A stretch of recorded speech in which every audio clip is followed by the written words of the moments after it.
Backlash is mounting over President Trump's plan to temporarily pause tariffs on at least 300,000 metric tons of imported ground beef. The announcement, ahead of the midterm elections, has drawn sharp criticism from both ranchers and Republican politicians who say the cheap imports will undercut struggling American producers and weaken the industry in the long term. The president says the move is aimed at providing relief to Americans struggling with higher grocery prices. Well, we want to get the beef prices down, so we'll get them down a little bit. And that's what people want, that's what the voters want, and that's what I want. For a perspective from inside the industry, we're joined now by Walter Schweitzer. He is the president of the Montana Farmers Union and raises Black Angus cattle near Geyser, Montana. Thanks for being with us. Yeah, thank you for inviting me. Of course. So President Trump announced this plan saying he has a commitment to sell imported beef at 25% below current market prices. The details so far have been scarce. What do you know about how this plan would work and where this beef is coming from? I know nothing more than anyone because we haven't seen the plan. We haven't seen anything in writing. All we can do is guess. And what I do know is 300,000 ton of additional beef into our marketplace is really only increased by 2 to 3% over the total beef supply that we have. And without mandatory country of origin labeling, the price of burger won't change. What will happen is that these multinational packers will import this beef from their packing plants in Mexico, Brazil, other countries, and they'll send it straight to the burger plants here in the United States, mix it in, put a USDA-inspected label, and sell it at U.S. beef prices. So looking at the numbers, ground beef prices have risen nearly 75% since 2021, while the U.S. cattle herd is now the smallest it's been in 75 years. So what's driving both sides of that equation? You've got higher prices and fewer cattle. Well, first off, demand. The consumers want to eat beef. They know it's a healthy product and they like the taste. I don't blame them. I like to eat beef too. But more importantly, we don't have a shortage of beef in our supply chain. We actually have more beef in our supply chain than we did 5 years ago. Almost 30% of our total beef supply is imported. But no one knows this because we don't have country of origin labeling. You know, we could actually lower the price of beef here with this 300,000 metric ton if we required mandatory country of origin labeling, because then the packers, when they bring it to the grocery stores, would have a Mexican label on it or a Brazilian label, and the consumer would be able to pay less for that Mexican burger or that Brazilian burger. And you know, as a cattle producer, I'm not afraid to compete against these other countries as long as we're doing it on a fair playing field with an honest label and total transparency.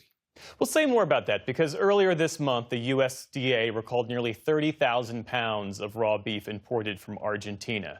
So I would imagine there are legitimate food safety and quality concerns with increasing these beef imports.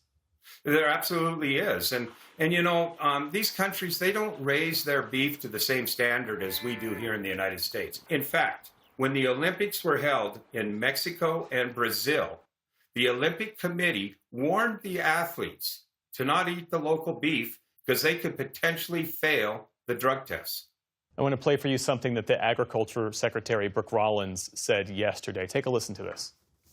There's a lot of ground beef that's sitting in other countries that would potentially help serve Americans, especially lower income Americans who really lean into the lean ground beef. And so this is a very short term fix from the president's perspective that he believed necessary to get lower cost beef onto American plates. So the administration says this is a short term fix. You bring in cheaper beef, you increase the supply, you bring down prices. Why doesn't that argument hold up? We don't have country of origin labeling.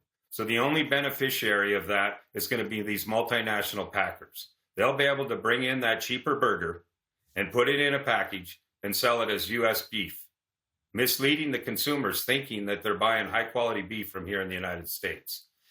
This would work if we had country of origin labeling and the packers were forced to put a truthful label on those packages so that the consumers would know they're buying Brazilian beef or Mexican beef. Is the administration resistant to that? Well, they haven't done it yet. All it would take is an executive order from the administration, and we'd have mandatory cool tomorrow. Bottom line, how difficult is it to make a living as a rancher right now?